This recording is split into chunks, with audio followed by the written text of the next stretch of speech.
Hello everyone and welcome back. ये रही हमारी अगली story, story number 48, the talking cave. हालांकि इससे इसका कोई रेलेवेंस बहुत देखने को मिलेगा नहीं आपको, लेकिन हमें उससे मतलब नहीं है। हमें मतलब है कि how to comprehend the story line by line. इसको हम समझेंगे, ग्रामर के एक एक कॉन्सेप्ट को अप्लाई करने की कोशिश करेंगे। अगर आप चैनल पर नए हैं तो चैनल को प्लीज सब्सक्राइब कर दीजिए, वीडियो को लाइक कर दीजिए, अंत तक देखिएगा।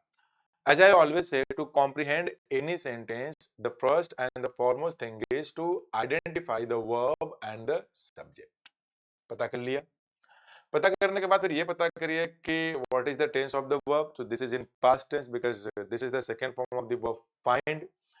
अब ये पता करने के बाद ये पता करना है कि एक्टिव वर्ब है कि पैसिव वर्ब है। एक्टिव वर्ब पैसिव इसलिए पता करना है कि if the verb is in passive voice तो सब्जेक्ट उसका रिसीवर होगा, अगर एक्टिव वॉइस है तो डूअर होगा। ये कैसे पता करेंगे? बी प्लस थर्ड फॉर्म से। बी मतलब is am are was were be been B.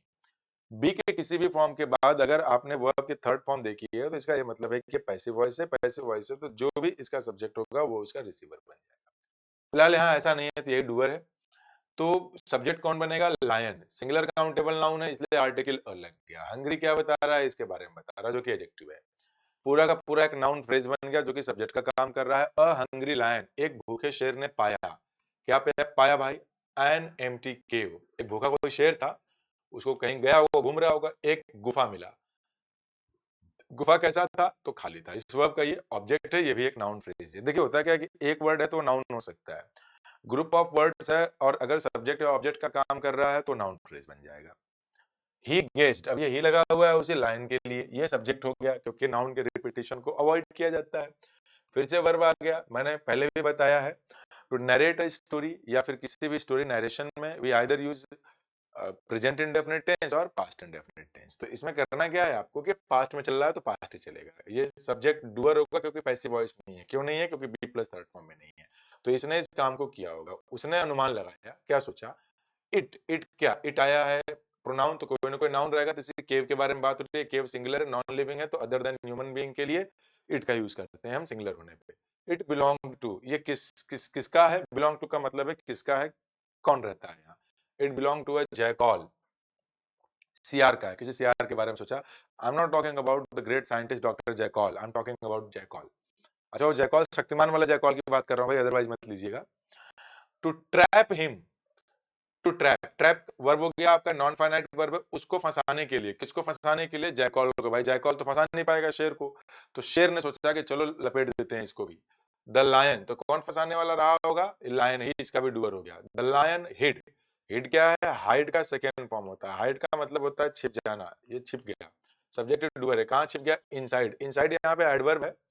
देखिए कुछ वर्ड्स ऐसे होते हैं ना कि जो प्रीपोजिशन एडवर्ब दोनों का काम करते हैं। तो अगर उनके बाद जैसे कि मैं लिख दिया कि द डॉक्टर इज इन, ये पहले भी हो चुका है।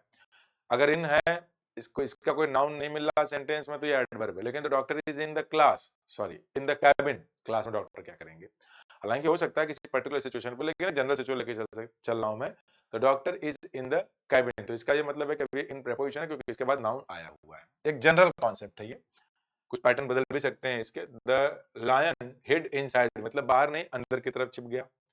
अब द जैकॉल आया, द जैकॉल क्यों लगा गया द वहां पे? क्योंकि इसके बारे में पहले बात हो चुकी है। सब्जेक्ट है, ये वर्ब है, पास्ट है। अब क्या बना यहाँ पे कि ये डूअर है क्योंकि बी प्लस थर्ड फॉर्म में नहीं है, वापस आया। बट कॉन्ट्रास्ट को शो करता है। सेंस्ड मतलब महसूस कर लेना, भांप लेना किसी चीज को। डेंजर का वो समझ जाता है कि भाई यहाँ पे कोई ना कोई जो अनुमान लगा लेता है, खतरा तो है। ही सेड लाउडली, उसने जोर से कहा। ये कौन है? जैकॉल है। इन्वर्टेड कॉमास, केव गुफा, मे आई कम इन, क्या मैं अंदर आ सकता हूं? ये तो परमिशन के लिए ही मैं यूज करते हैं। द केव, केव के बारे में बात हो चुकी है तो यहाँ पे क्या बोला गया आपका? द केव वॉज साइलेंट, वो शांत रहा, वो कुछ नहीं बोला। द जैकॉल, द क्यों लगा? क्योंकि इसके बारे में पहले ही बात हो चुकी है, स्पीकर लिसनर दोनों को पता है। द जैकॉल रियलाइज्ड, तब जैकॉल को ये समझ में आया कि द ट्रुथ, की सच्चाई क्या है, एंड वो रैन अवे। रैन अवे भी पास्ट में ही है। ये देखिए यहाँ का सब्जेक्ट है जैकॉल, एक वर्ब है आपका realise second form, ran away भी सेकंड फॉर्म है, एंड कंजंक्शन से इसको जोड़ दिया गया। तो क्या दिया गया मोरल इसका कि presence of mind saves life, कि अगर आप अपने प्रेजेंस ऑफ माइंड को यूज करते हैं तो आपकी जिंदगी बच जाती है। हो सकता है आप में से कुछ ये सोच रहे हो कि भाई गुफा तो बोलती नहीं है, फिर ये क्या है यहाँ पे प्रेजेंस ऑफ माइंड है कि वो बोला कि मैं अंदर आ जाऊँ तो गुफा बोलता, उस दिन नहीं बोलता तब समझ में आता, गुफा तो किसी भी केस में केव नहीं बोलेगा। तो खैर इतना टेक्निकल मत जाइए, जो भी था टाइटल मैं कहीं से उठा लिया, बदला नहीं इसको। मेरा पर्पस था ये स्टोरी सिखाने का कि कैसे इसको पढ़ते हैं, कैसे कॉम्प्रिहेंड करते हैं, बड़े सेंटेंसेस में से कैसे लागू करते हैं। ठीक है? Thank you very much. Bye bye.